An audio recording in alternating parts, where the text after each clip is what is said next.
నా పేరు వేముల సతీష్ కుమార్. మేము ఆ రోజు సింగనగర్ ఫ్లైఓవర్ దిగంగానే అక్కడ సీఎం చూసి వెళ్ళిపోయాము. మేము ఆ స్కూల్ దగ్గర అయితే లేము, స్కూల్ దగ్గర అయితే లేము. మేము మీరగార కొట్టింది అది ఇదని బెదిరించి పోలీసు వాళ్ళు నైట్ 11ంటికి మా అమ్మ మా అందరినీ తీసుకెళ్ళి పోలీస్ స్టేషన్లో భయపెట్టారు. మా ఫ్రెండ్స్ని నన్ను అందరిని తీసుకెళ్ళి.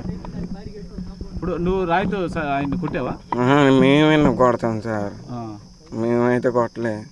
మేము ఆ రోజు పనికి వెళ్ళి వచ్చాం, బయలుదేరి పనికి. మేమైతే కొట్టలే. అంటే నువ్వు 2 అంతస్తుల మిద్ది మీద నుంచి కేడుపాలతో కొట్టావు అది ఇది అని చెప్తాను. నువ్వు అసలు ఆ సంఘటన జరిగినప్పుడు నువ్వు ఆ ఏరియాలో ఉన్నావా? అసలు నేను లేని కూడా లేను సార్. ముఖ్యంగా ఇప్పుడు పోలీసులు తీసుకెళ్ళి ఏం చెప్పారమ్మా, ఏమన్నారు నిన్ను? నిన్నైతే అటు 100 అడుగుల రోడ్డు వైపు చీకటికొండ రోడ్లో తీసుకెళ్ళి కార్లో సార్లు కూర్చోబెట్టి గన్లు అవి పెట్టించి బెదిరించిండ్రు. పార్టీలు చేయమని చెప్పినారని చెప్పండి అడిగారా? ఒకసారి 3 స్టార్ సార్ అయితే 2 లక్షలు ఇస్తాం కేసు ఒప్పుకొని భయపెట్టించారు. పేరు తెలియదు. ఇప్పుడు నీకు ఎలాంటి న్యాయం కావాలంటావు? అంటే నువ్వు తప్పు చేయలేదు, నువ్వు ఇన్ని రోజులు నువ్వు జైల్లో ఉన్నావు, దీని మీద ఎలాంటి న్యాయం కావాలి? అంటే నీకేమన్నా మళ్ళీ ఇప్పుడు భయం ఏమైనా ఉందా? మళ్ళీ వాళ్ళు ఏమైనా పోలీసులు వచ్చి నీ మీద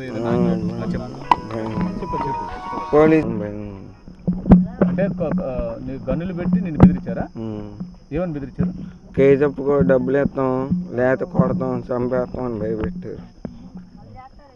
ఎన్ని రోజులు ఉన్నావు జైల్లో? జైల్లో తెలుస్తాం. ఇప్పుడు ఎలా ఉంది? నువ్వు బయటకు వచ్చావు, ఎలా ఉంది, ఏమనిపిస్తుంది నీకు? ఏమనిపిస్తుంది, ఇంటికి వెళ్ళిపోవాలి. పార్టీ చేస్తున్నావు? పార్టీ ఏం చేసుకోవాలి, నా బర్త్డే అయితే కేక్ కటింగ్ చేసుకున్నాం. దానివల్ల నన్ను ఎత్తుకు పోలీసు మరిన్ని వీడియోస్ కోసం ఛానల్ ని సబ్స్క్రైబ్ చేయండి. లేటెస్ట్ అప్డేట్స్ కోసం వాట్సాప్ ఛానల్ ని ఫాలో చేయండి. అండ్ లింక్ డిస్క్రిప్షన్ లో ఉంది.